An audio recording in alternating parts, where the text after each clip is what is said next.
So welcome to another war game review from theplayersaid.com. My name's Alexander. And I'm Grant. And today we're taking a look at Unconditional Surrender. Exclamation point. Yes, so it's Unconditional Surrender from GMT Games.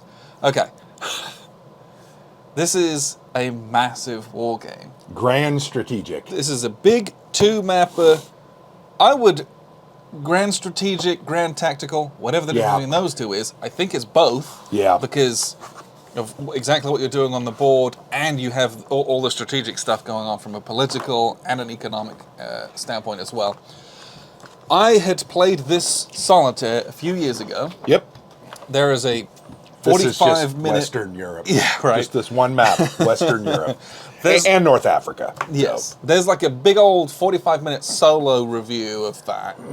So if you're interested in solo, you can also watch that. But we finally got to sit down at Buckeye Game Fest and play this two-player. We went there early, specifically to set this up and to give it a few days to actually like play through it and uninterrupted. Honestly, we needed another day, but at least it's just the we got through July of 41. Yeah, we did just shy of 2 years. Yeah, and we played it for about between setup and play. Yeah, we did a couple turns, then we played maybe 12 to 15 hours. All of Wednesday and then Thursday morning. Well, some of Tuesday night, all of Wednesday, and then like a couple of hours on Thursday. And yeah, so 12 hours. But yeah, could have gone at least a whole other day. Yeah. But yeah. If not two. So, this game, I think originally came out in 2014. Yes, it did. My edition is the 2017 reprint. So this is from GMT Games, designed by Sal Vasta. And I think they had like a little case blue, little small east front segment in one of the C3I issues. That's how we first actually became acquainted with this system. As we played that little, very small, just the land combat with the air units and a couple of markers, like just kind of a straight war game part. And it was like, it didn't inspire me.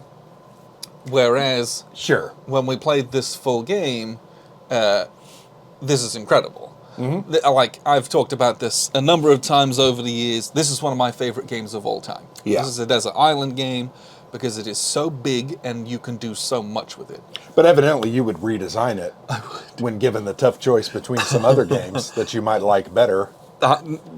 Yes. I'm referring to Smash, Marry, Kill, which is a game that we've been playing recently, and we just shot one of those earlier tonight. Yes. So, spoiler alert, he decided to redesign Unconditional Surrender. So, Unconditional Surrender got a 50-page rulebook, and it has a 50-page playbook as well. This is not a small game. This is a big game. I mean, it is big. So it but it's while it's big, counter density's low. Very low. No stacking. Basically none. The only stacking you have is, like, you can put an air unit with a ground unit, you can or have a couple of ships. A carrier, a surface fleet, a convoy, a ground unit, and an air unit stacked together. Yeah. But you will almost never have that. That's very rare. That's like, basically, two hexes can never do that. Yeah. Like, most stacking is one unit. Yep. And then at most, one of your 3 or 4 air units you have on the map. Yep. And just to give you an idea of how the scale is, so I played the Axis, right? Yes. So between the Western Front and the Eastern Front, I believe I had 3 tank armies. Maybe 4. It was 2 to start with. 2 to start with, and I got a 3rd. Yeah. So each of those counters represent what? 1,000 tanks? Pretty much. So that's the scale of the game. That's why you only have one counter.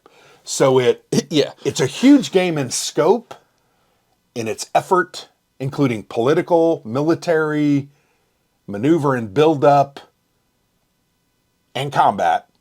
But also, it's huge scale. I mean, I think on the West Front, there's like 12 counters between the French and the German. And it feels crowded. Yeah, it does. And then over on the East Front, it's like 15 counters versus 15 counters. So, interesting. Yes. So, and that's actually something I really liked about it. Yeah, and that's so. This is a big 2-mapper, and then there's also a good chunk of like auxiliary play aids and charts and things that you need out. This takes up a lot of space, but on the map, it's not overwhelming. No. Like, we've played a number of games where you have the stacks of Doom, or even like 3 or 4 units stacked, and there's like thousands in lines. Yeah. You know, the East Front gets a little bit crowded, but it's 1 unit per hex. You can easily identify everything. And the beauty of this game, the true joy of this game, is that none of the counters have any numbers or factors on them. No. There's no factors in this game. Everything is resolved on this single CRT, regardless of what type of combat it is. If they all roll on the CRT, now there's a bunch of different results that you got to interpolate. But then all the different types of combat, so there's these brown ones for ground combat, there's these purple ones for strategic, blue ones for air naval. All of those have their own different sets of modifiers and their own different ways to interpret the results on the table. And so you effectively, in this game, you have 2 units. There's no factors between them. You might have a different, like a leg unit versus a tank unit. And then you're going to go through the weather modifiers. If it's a tank, those modifiers. A terrain modifier, some factional benefits. You're going to secretly commit maybe air units or artillery units. Yeah, different little event shit assets. Yeah. And those just give you a modifier to your D6 roll. Typically, our combats would be, I'm rolling a D6 on that CRT with a +3 modifier. Yeah.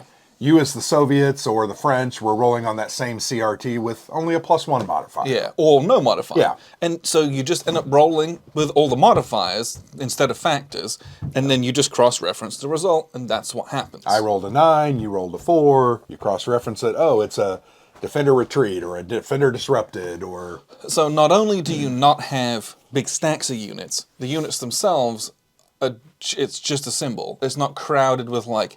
So you're not sitting there adding all of your factors together when you're doing a combat. You're just adding your little DRMs. And once you've done like 3 or 4 combats, you pretty much memorize the DRMs. Yeah. It's like, hey, +1 for this, +1 for that, nothing for this, nothing for that, done. And so you get very quick at doing those. And so it's a massive game. But I feel that it does not get bogged down in like the minutiae of stuff. Where it's like, a combat takes 15 minutes because I'm counting all my factors, and then I'm doing all my modifiers, and I'm recounting my factors because I forgot, and then I'm going to roll my die, and then I'm going to recalculate my modifiers because I forgot what my modifiers were again. Yeah, which it grinds some of these big games down to a halt because I just it's too much. Whereas I find this quite easy, and it flows well with what I'm doing. Well, I think one of the really cool things specifically about the combat mechanic of the game is you know what your units are going in, right? As the Axis, I know the German units, now not the Italian units and not the Serbians or the Hungarians, but the Germans always have a +2, so there's a little bit of an advantage. The British have a +1. Do the Americans have a +1 as well? +1 too. So that's the way they tried to historically, particularly early in the game, really lay out the concept of, okay, Germany was a little more prepared for war. Germany had the advantage. Here's the DRM that we're going to give you. And so understanding that really puts you, I believe, in the frame of mind to do what each side really should be doing. The Axis shouldn't be sitting around doing nothing. No, this game is on them to be aggressive and to win. You got to get out. You got to invade Norway. You got to take over, Denmark first, then Norway, and then hopefully Sweden. Or you use political aspects to try to take those over. Yeah. But it really boils down to a couple of modifiers, and I'm rolling some dice. And it's really very fun because it's simple, quick, and you get the similar feel of many other East Front or West Front war games where maneuver is key or positioning is key. If you can't retreat, you get eliminated. Pretty much. And if you can't retreat because you've got units, defense in depth, right? You've got a couple. Don't do that, right? Because you can't. Yeah, it's not at that scale. No, it's totally. So you got to understand that about the game. But it all works really well. I actually found that this game was way more about maneuver than I thought it would be. And that kind of shocked me a little bit, but I was actually very pleasantly surprised because that became then a game in and of itself. How am I going to get these leg units around the East Front Yeah. to cut off these Soviet units so my tanks can kind of break through, force you to retreat, and then you retreat into my zone of control and you end up dying. For a game that tracks like factories and resources and has this like diplomacy cup for the first half of the game and all this other stuff, it is incredible that you can get such great tactical aspects out of it. Oh, yeah. Without it being like bogged down in those. Right. It's a huge credit to the game. And then you have like all of this supply stuff as well. Most of the land supply in Central Europe's pretty straightforward. You can isolate people. That stuff's quite obvious from a supply standpoint. But when you start getting into like North Africa, or like other kind of far away parts where you're doing like naval supply with your convoys, there's these whole other games and interactions because you can supply through convoys, but then do you escort them with your surface fleets? To protect them, Will they get intercepted? And then you intercept the escort, and then if you can fend them off, then you have to re-intercept the convoy. Mm-hmm. And if you can do that successfully, you can cut supply to these kind of far-away units. And they become out of supply, or low supply. Which isn't good, because there's a negative DRM to that, right? -2, I think, right? Yes. And so, but then, like, air naval in this game is so cool because you can do all that as unlimited amount of times, but every time you do it, you gain what's called sorties. Mm-hmm. And sorties, you can have either 0 or up to 6. Mm-hmm. At 6, you can't activate. You can't do anything with 6. So you can use them up to 5 times effectively, but every time you use it, however many sorties they've got, that's a negative DRM. So the more you fly your planes, the worse they get, right? It's all the fatigue, it's all the ammunition soaked up, and the damage that they've taken, right? It's tracked in a very different way than like, I flipped my counter because I took a step loss. Yeah. And then, it's managing how much you use everything because you've got to pay resources to clear all that off to be able to use them again next month. And you can actually only ever clear off 2 of those sorties at any given time. Yes. So it becomes a management concept. On the East Front, I think I ended up having three aircraft, Luftwaffe fleets, and I had to really use those wisely because they have a range, they have an effective range, they have a strike range, and every time you use those sorties, and then when other enemy aircraft are in the air, if they come in, you do an air combat. Yes. And if I have -2 sorties, because I have 2 sorties on my plane and you have 0, I'm going to be at a -2 when we fight in the air. You're not only going to lose that air combat, which is going to give you more sorties. Right. You're then not going to get the modifier in the ground combat they were supporting. Which is why you were flying it anyway. Do it. Yeah. So that's where this game can get... That's why it has a 50-page rulebook. Yeah. That all the stuff individually isn't that complicated. Right. But there's quite a number of layers of different things that go on in this game, and being able to kind of see it all together and see how everything kind of works so that you can adjudicate, this is smart to put in this plane into this combat, or this is not. That's where a bit more of experience, playing with this a few times, or getting through the first few months, you start to pick some of that stuff up and see it. The other thing I really enjoyed about the sorties, particularly on the East Front, was as my tanks would break through. Remember, I have like 2 or 3 tanks, so I don't have a ton. I did have another mobile unit. I didn't send DAC down to North Africa, right? But you can do that. Well, yeah, that's a whole other aspect of this game. I really couldn't, because you had Task Force H down there. Yes. You had the Med locked up as the British, and that was the decision I had to make. The Italians were on their own, so I moved my DAC unit up to the East Front, and that gave me 4 mobile units. And I'm telling you, every time I would break through, I'd get behind you, cut your supply. But I also was hunting not only just the cities, because when you take a city, they lose a political will. There's a threshold that when a nation's national will gets to 0, they collapse. They collapse, and they're out of the war, or they have to sign a treaty. But I was also hunting your Soviet air fleets, because if I ran a tank into them, they have to relocate. And when they they get a relocate, sortie. they get a sortie, and they move 4 or 5 spaces away. Guess what? They then can't be involved in the air. They're too far away, or I now can't afford to fly them again. So the maneuver concept and how those things all tied together in the grand strategic, grand tactical way was really fascinating and highly playable. Yeah. I'm going to be honest, I was a little nervous about it just because it was such a big game. But once we got into it, I was like, this is pretty simple. Yeah. So, like, I would never say simplistic, but it's simple. These are administrative markers in a few bags. This is all the units in the game. These are small, and they're little white core ones, but it's like, how many games do we have that it's 3 or 4 times as many? Oh, as yeah. that, right? Two or three counter sheets. Because you only ever have half of these on the board at any given time anyway, because so many of them are like upgrades, or there's a bunch of like optional units for if you're using like extra rules where there's like more stuff on the board. Yeah. So there's a ton of stuff like that.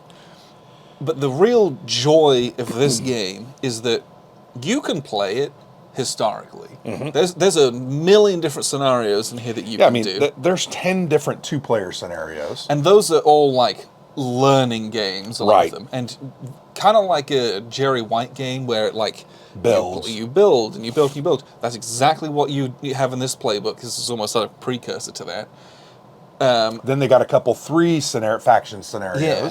But then so you can play this 3-player if you wanted to, but if you're playing like the whole hog, the Soviet player is not going to do anything for the first, like, I don't know, year and a half, 2 years, basically. 5 so just hours, like, 6 hours. Yeah. We learned that one. But you're going to play this 2-player mostly, but then if you're playing the whole hog, there are a bunch of different kind of sub-options that you have. You can choose to play it historically, where you have this West first policy, or you can flip it so it's East first policy, or that there's open-ended, you can do whatever you want. And then the diplomacy aspect of this will completely change what happens, or at least can. Well, and I want to talk about that in depth, because that was a part my attitude about changed over the course of the game. Yes. I think I was very negative on it at first as the Axis, but then once we got into it, I started to realize, okay, that's why it's that way, because the Axis could run away with it. It can be very strong. Yeah. Yeah. So but I want to talk about that a little bit more in depth here. Yeah. So, but the sandbox nature of this game is part of the reason that I consider this a desert island game, because you can do a little bit of anything. But you can also choose for it to be a certain way. You can set it up. I think there's even scenarios for it where the Italians are like in the Western Allies and not the Axis, or that France is a fascist country to start with, or a communist country to start with. I'm not sure the Italians being in the Western Allies is going to be that much of a difference for the Axis. Sorry, I'm sorry, not trying to offend. The Italian Navy. It's just tough, man. Yes. It's just tough. But there's just so much you can do with this. I just find it a really cool game to play with and a framework to play with. Yeah. Because the rules are really enjoyable for that. Well, and they also looks like they have solitaire play adjustments, like things you can do. Most of that is... Or even play by email. How you figure out will commit and won't commit. Got it. Because genuinely that's like the only thing... True. And most of the time, you're either just, I would roll a die, or if it's a key battle, they definitely would put stuff in. Right. But it's a huge game. It takes a long time to play it, even if you've played it a few times. But there's also a digital implementation on Board Game Arena. I'm going to start looking into that. Yeah, I haven't played it, but I have opened it and played around in it to see what the UI looks like and to see how all the stuff works. And it looks very good. Can you do the scenario based? Can you do Poland? Can you it has all the scenarios in it. You can go as big or as small as you want. Okay. And it's pretty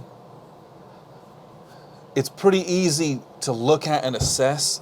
You zoom in and out easy, because the nice thing about having it on a table is that it's really easy to kind of assess the whole board and where things are at.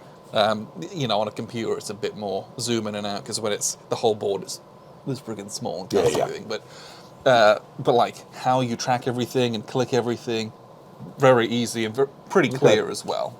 So that's something that I'm going to explore more as well, and I think we might Yeah. start getting some digital games of this going, because setting this up here It took us is unrealistic. 2.5 hours, I think, to really get it. 3 hours to get it set up. And we could have played for another 2 days. Right. But like we would have had a conclusion after 1 day because the axes were kind of rolling. Well, it was not good. It was interesting because the East Front, I've never seen the Germans do that well in any game on the East Front. I just rolled what I needed. The weather was generally in my favor.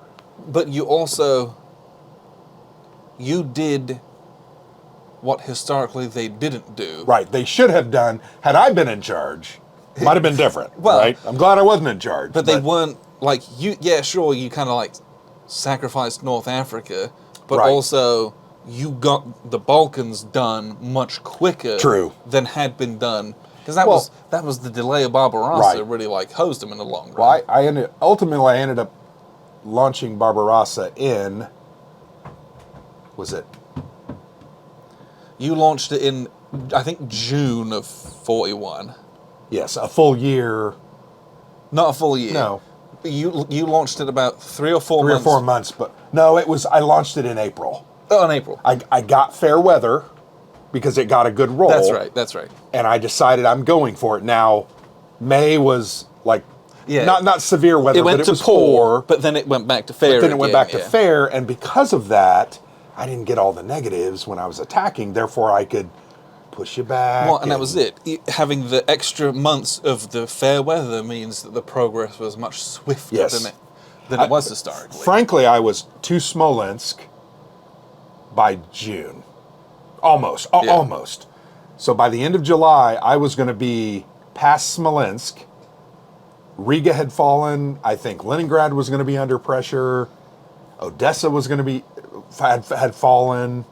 It was just really interesting to see that work out. But it was also interesting to see the ability to maneuver and cause some of that to happen. Yes. But it was fun. It was interesting. It was unique. Yes. Learned a lot from it. Would love to play it again. Now, the next time it'll be totally different. But that's the great thing about this. I think this game is not going to be the same game every single time. No. But, again, you can set it up to be. It's true. Which I still am just fascinated by the design of this game, because you can have absolutely mad, crazy things happening in it. Sure. With like, hey, Franco and Spain, they're going to fully activate as an Axis ally, and like, so is Turkey, and then all of a sudden you're like, snappy, Europe's real different. Yeah.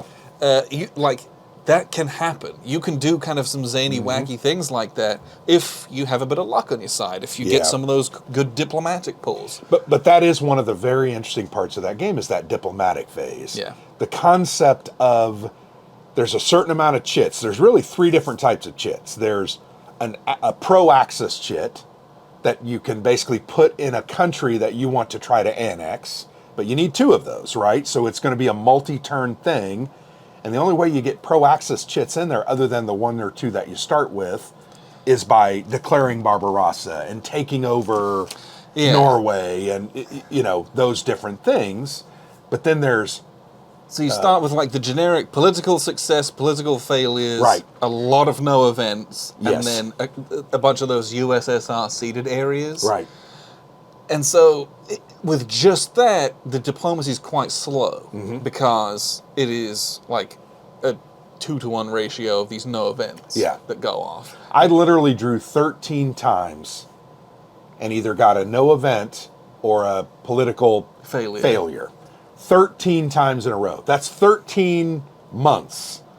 And then I finally got a couple of successes, and it's like, okay, I see why I had so many failures, because there came a point where I think I had 3 pro-Axis chits in the cup and only 1 failure. And so then we're trying to pull them to get them out, and it's a resource drain. There's so many things to consider with just this little cup. And that is one of my favorite aspects of the game, because it's like assessing what's worth it, what's valuable, what isn't. And why it's worth it is that if you annex them through the political process, you get their troops. Yes. Now, they're not great troops, right? They're not crack units. But I got Italy on my side. I got Hungary and Romania, and who's the other one I got? I invaded Yugoslavia and Greece, so I didn't get their troops. Yes. But it was so interesting because I'm like, I could have used a couple more troops. If I'd got Yugoslavia on my side through political, man, I could have had a couple more troops down at Army Group South and maybe have made a little more progress. But that's what's fascinating. So you got to make a choice. Do I just invade and take it because I need those cities to build up the resources, or do I futz around with it and try to get them because I want their 5 or 6 troops? Yeah. And they're not great troops, but they're troops. But it's troops nonetheless, and they still have to take all that away from you to collapse your political will. Yes. So it's really interesting, those choices. And so you've got like those generic markers, and then the ones that you were talking about are everyone has their own little political markers that are faction aligned. Yeah. And you get those through, like if you defeat a country, so when you defeat Took over Poland, France. Yeah, or Poland, yep. you get to put one in the cup, and then you get to put one in a country that's adjacent to the one that collapsed, because they're a little bit worried, and so they're like, "Oh, we're all friends," and so you're hoping to then like get your one, so you can ping that one that's already got one. You need 2 for them to join you. Yeah. And so the more of these military, so it's the balance of, I want to do some military takeovers to get more free diplomacy. Yeah. But you sacrifice getting there. Yeah, it's fascinating. It's a choice. Yeah. Or if you just get really lucky and you start getting, I drew a political success, and my opponent drew a political failure. All of a sudden, you just got a free country. I never drew a political success. I drew failures or Russian ceding or no. It was just interesting. And so interesting. And that's fascinating, because if everyone else is pulling the USSR ceded stuff, the USSR is like, freaking sweet. Yeah. I'm just going to pay 5 Russian monies, whatever they were back then, I don't know. Rubles. I don't know if it was. Yeah, I don't know. It may have been. That I don't know. I should know that. But they just like, cool, I'll just pay, instead of paying to draw from the cup, I'll pay to put one back into the cup. In there, yeah. And you put one back in, and then you put like a no event in with it every time you put something back in. It's really interesting. And like just screws everyone else over. over. Yep, agreed. That was a very interesting part of the game.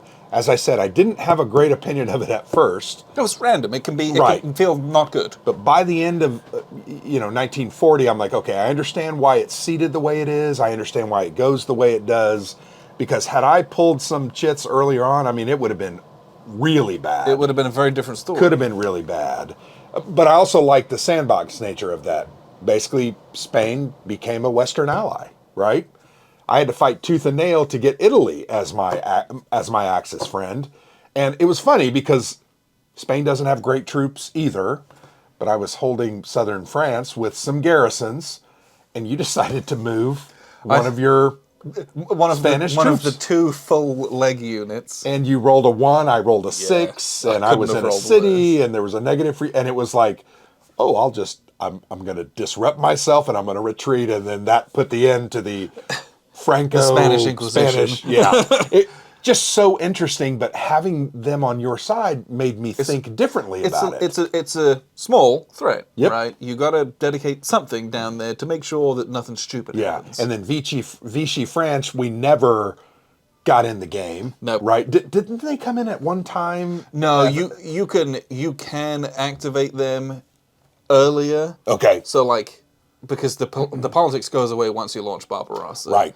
And so if you'd have had successes, you can activate Vichy France as a power as well.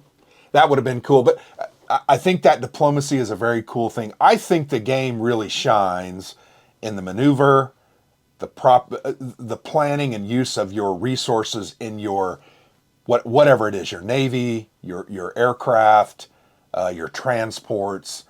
All those things accumulate sorties, and you got to figure out how to work it out because you need those things badly. And very interesting simulation of World War II. I loved it. I absolutely loved the game. In fact, the moment we came home, I P500'd the second printing, I think. I think it's third printing. Third printing. But I put my name on P500. I also got the mounted map boards. That's the one thing I think the maps, as I look at them, we've played this once with me and then you've played it. They're starting to show their There's a little bit of small tears, and the creases are starting to. Yeah, well, when it's big ones, you kind of touch on them Sure. a lot. But I got the mounted mount board, so when that finally, and I think they're within 75 of 500. Yeah. Probably never happened, but I enjoyed this. I had a great time with it. I definitely want to get on Board Game Arena and try that UI and see how it works out. And then maybe we could play a game, or I could play a game with someone else. I mean, a great experience. I had a blast doing it basically for 2.5 days we played this. Well, and we had kind of Bill drop in, and Russ dropped in, and kind of played around with some of the smaller stuff with us as well. So they were able to kind of at least see and experience some of that. Yep. So that was enjoyable to kind of. There was a lot of people came over and had a look. Oh yeah, well, it's a big war game. Whenever you're at a convention and there's big war games out, I'm the same way, right? We were going over like rubbernecking, Permanent People's Labatai games going on and OCS stuff. It was too mathy over there, though. There was just a mathy. It smelled like mathematics. Right. It was a lot. Lots of burning rubber, too. I mean, the brain cells, anyway. But yeah, big war game. I think people loved watching us play, and it was fun to talk about it, fun to think about it, fun to... Because when we would go up at night, I would think, okay, what do I got to do tomorrow? You know, I got to get this, and this so I can do this, and... Had a blast. I appreciated you, teaching me and playing it, and had a good time. Definitely had a good time. Yes. Why haven't they done a Pacific? I wonder. Well, I mean... I know he's working on Armistice. Yeah, so what, in 2018, I think we saw... 5 years ago, a prototype. We saw Armistice, which is a World War I version of this. Like, he had the maps, which were basically the same. And then, like, he was cutting up the counters for, like, the trenches and stuff. But I think as that grinds to a halt, the game might be quite boring halfway through. Got it. Because the Western Front's not going to move at this scale. But, the Balkans and the East Front and then down in Saudi Arabia would be fascinating. But then couldn't they do a Pacific Theater game of this? Well, and apparently that's also being worked on as well. Okay. But again... That's with that many naval and air units, it would just be so many sorties. And I don't know. I would be very curious to see what that looks like. I mean, would you change the rules slightly for air naval in the Pacific? I don't know. You'd have to change the ranges on stuff, I think, right? Yeah. Because in this...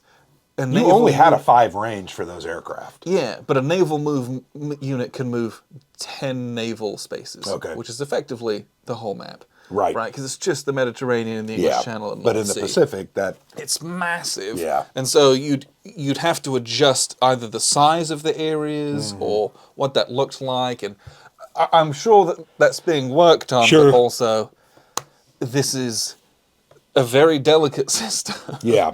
And porting that over to something else, there's a reason it's taking so long, is what I would say, right? Now, the good news is they do have a Western campaigns version of this that's on the P500. It has been for 3 or 4 years. But it basically is Western Europe only. I don't think it looks at the East at all. So it's France 1940 and I'm not sure what else. But they've got that in design and development. Who knows? I don't really know where that is. I think they're smaller but slightly more focused and then a bit smaller, closer scale, I believe. It might feel more like the Poland scenario. But if Poland wasn't this big, it was this big. Got it. I'm not 100% positive Sure, on that. I get it. But at least there's more out there coming from this system because the system itself, which is right here, is so good. It's so slick. And I think it's a massive credit to Sal, the designer of this. There wasn't much I didn't like about it. There really wasn't. It was playable, easy to understand, easy to remember once you got going into it. The counters were a little small. I mean, sometimes it was hard to find the one that we were looking for. But yeah, very unique system, very unique processes. I enjoyed it. I would play this at any time. In fact, I talked about buying a couple big tables, setting them up in my basement, setting this up solo, and this would be going for it. Like I played it solo. I know it's a really good solo game, but if you're looking for a big game that isn't overwhelming, this is a really good place to start. Yeah. Like you said, set up a couple tables where it's not going to be disturbed. Yep. Well, and then you can put- just play these different scenarios as well to learn the game Yeah. and the systems. I mean, they've got scenarios for Poland, Scandinavia, France 1940, the Balkans, the Mediterranean, French North Africa. I mean, it's all right there. And you're just going to do... France 44. If you're playing the whole hog, you do a turn or two a day, every day for a month. Yeah. And you're like, and then you're done with the thing. Yep. And it's a monumental achievement to having done that. Sure. But it's really easy to do that because you don't have to relearn the rules every day because they're not that complicated. No. Great game, though. I had a blast. Yes. Utterly. Unconditional Surrender from GMT Games. Please go and check this out if this is something that you would consider yourself being interested in. Does take up a lot of space, does take a lot of time, Sure. but one of my favorite games of all time, and just a really nice, extremely well-designed game. So check this out. I appreciate you very much for tuning in. I've been Alexander from theplayersaid.com. And I'm Grant.